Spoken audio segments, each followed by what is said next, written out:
बिल्कुल, तो जो लोग इस तरह की बातें कर रहे हैं उनको ये बात ध्यान रखना चाहिए। शिवकांत जी ने बड़ा अच्छा समझा है कि वो अपनी काबिलियत पे चुने गए हैं और उनको किसी ने बना नहीं दिया कि चलिए आप आइए और पीएम बन जाइए। वो बाकायदा चुने गए हैं, उनको सांसदों का समर्थन मिला है।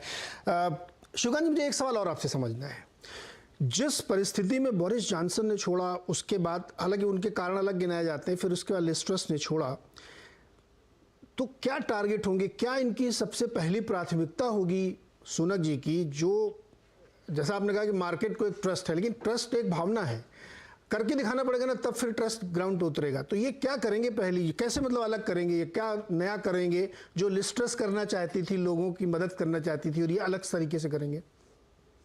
देखिए, इनको दो काम करने हैं। एक तो इनको अर्थव्यवस्था में विकास करके आमदनी बढ़ानी है, जिसकी सबको जरूरत है, और एक इनको बचत करके जो खर्च है उसको घटाना है। अब समस्या ये है कि जब 10% महंगाई चल रही होती है, तो बाजार में लोगों की जेब पे वो 12-15% जाके बैठती है। इसलिए हर सरकारी विभाग के कर्मचारी, चाहे वो अध्यापक हों, चाहे वो डॉक्टर हों, चाहे वो पोस्ट ऑफिस के लोग हों, चाहे वो रेलवे के लोग हों, हर कोई वेतन में महंगाई से ज्यादा वृद्धि की मांग कर रहा है।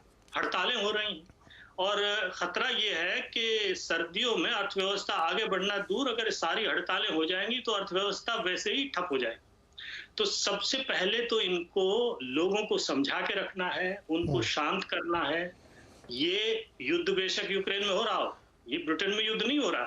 तो युद्ध की स्थिति में लोगों में राष्ट्रवाद जग जाता है, लोग जो है वो कमर कस लेते हैं और उनको मंजूर है कि चलो थोड़े दिनों की कठिनाई है वो सहन कर लेते हैं, लेकिन ऐसे युद्ध नहीं चल रहा हो तो इस तरह की भीषण संकट की स्थिति वो सहन नहीं करेंगे। तो एक तो ये सबसे बड़ी चुनौती है, और दूसरी सबसे बड़ी चुनौती है कि काटना तो पड़ेगा। देखिए, हम बात कर रहे हैं 4 लाख से 4.5 लाख करोड़ भारतीय रुपए की बात करूं तो मैं, तो उतनी कटौती की जरूरत है, उतनी किफायत की, उतनी बचत की जरूरत है। इनको हर डिपार्टमेंट को बुला बुला करके ये कहना पड़ेगा कि ठीक है, आपका अनुदान, आपका बजट बढ़ेगा, लेकिन जितनी महंगाई है उस हिसाब से नहीं बढ़ेगा। आप अपनी कमर कसिए, आप किफायती उससे चलिए। अब स्वास्थ्य में कटौती करेंगे, शिक्षा में कटौती करेंगे, रक्षा में कटौती करेंगे, कहां करेंगे? और सबसे बड़ी बात यह है कि फिर इनको इसके लिए अगर अर्थव्यवस्था बढ़ानी है तो व्यापार समझौते करने हैं। किससे व्यापार समझौते करेंगे? अमेरिका को व्यापार समझौता करना चाहते हैं, उसकी अपनी मांग है, भारत की अपनी मांग है। भारत की मांग बिल्कुल जो इनकी विचारधारा है उससे बिल्कुल टकराती है। भारत ये चाहता है और मांगों के अलावा, स्टील को लेकर के मांग है, स्टील इंडस्ट्री में इन्होंने कुछ जो है उसके प्रोटेक्शन के लिए बैरियर लगा रखे हैं, वो हटाएं। लेकिन सबसे जो विवादास्पद मांग है वो ये है कि जो वीजा हमारे यहाँ पेशेवर लोगों के और छात्रों के जो वीजा हैं उन पे जो लिमिट लगी हुई है, और यहाँ आने वाले लोगों, कारोबारी लोगों को जिस तरह की मुश्किलें झेलनी पड़ रही हैं, उसको हटाया जाए। अगर समझौता होगा तो उसे हटाना पड़ेगा। अगर उसको हटाने का मतलब ये है कि आप आप्रवासन पर जो इनकी नीति है कि हमें आप्रवासन कम करना है, उससे उल्टा जाएंगे तो सारी कंजर्वेटिव पार्टी के लोग वैसे ही नाराज हो जाएंगे। तो उनको भी खुश रखें, व्यापार समझौता भी करें। ये कैसे कर पाएंगे ये यही जानते हैं। बड़ी कठिन डगर है। लॉर्ड मेघनाथ जी जब बकिंगम पैलेस से निकले तो उनकी 2-3 बात, मतलब पूरी स्पीच मैंने सुनी, लेकिन 2-3 चीज़ें मुझे उसमें लगी जिस पे मैं आपसे एक्सप्लेनेशन चाहता हूँ, जो इनको शायद करना पड़े, चैलेंज होगा। तो इससे भी शिवकांत जी कह रहे हैं कि बहुत टफ डिसीजंस लेने पड़ेंगे। उन्होंने कहा भी है कि तुरंत काम शुरू करेंगे, work begins immediately, trust earn करना है लोगों का, बिजनेसेस का, इसके साथ ही डिफिकल्ट डिसीजंस टू मेक। कैसे करेंगे सर, क्या ज़रूरतें हैं सबसे ज़्यादा वहाँ पे? और एक तरफ ये कि आप बहुत टफ डिसीजन लेते हैं तो फिर जनता के अंदर एक तरीके से नाराज़गी या असंतोष का भाव आएगा। उनका प्रश्न तो सबसे पहला ये है कि अपने पक्ष को वो उस सम्मति में ला सकेंगे या नहीं। अभी कंजर्वेटिव पार्टी बहुत भिन्न भिन्न पक्षों में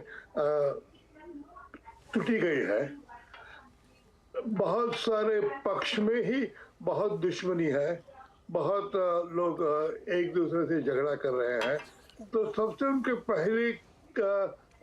पहली ड्यूटी ये है कि अपनी पार्टी को यूनिटी के रूप में फिर से जोड़े, सबको कहे कि अभी झगड़े बंद कर दो, सिर्फ 2 साल बाकी है, हमें इलेक्शन आना है, इलेक्शन लड़ना है और जीतना है। अगर जीतना है तो हमें 7 साल जीतना पड़ेगा। ये पक्ष वगैरह नहीं चलेंगे।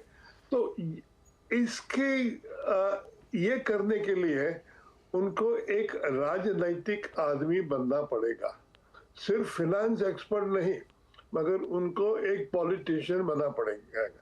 अब ये सवाल है कि ये जवान आदमी सिर्फ 41 साल का है, कभी उन्होंने पॉलिटिक्स में बहुत भाग लिया नहीं, वो तो फाइनेंशियल एक्सपर्ट है, हेज फंड मैनेजर थे, वो पॉलिटिशियन बन सकेंगे या नहीं, ये बड़ा सवाल है।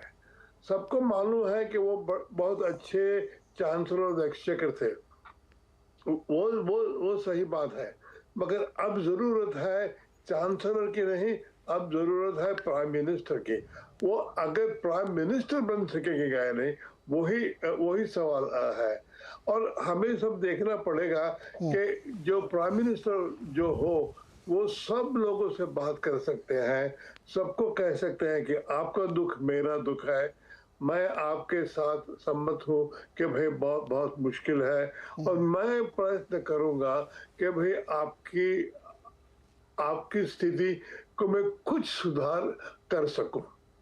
ये जो एबिलिटी है, ये जो शक्ति है जी। वो अब तक उन्होंने दिखाई नहीं। अब उनको ये एबिलिटी दिखानी पड़ेगी, और हम लोग देखेंगे कि भाई काम करते हैं नहीं, क्योंकि उनकी पार्टी इतनी डिवाइडेड है कि अगर उन्होंने बहुत जल्दी पार्टी को यूनाइट नहीं किया तो 6 महीने में वो भी चले जाएंगे। वो लीज 44 दिन तक रही, उनको सिर्फ 100 दिन से ज्यादा नहीं मिलेंगे।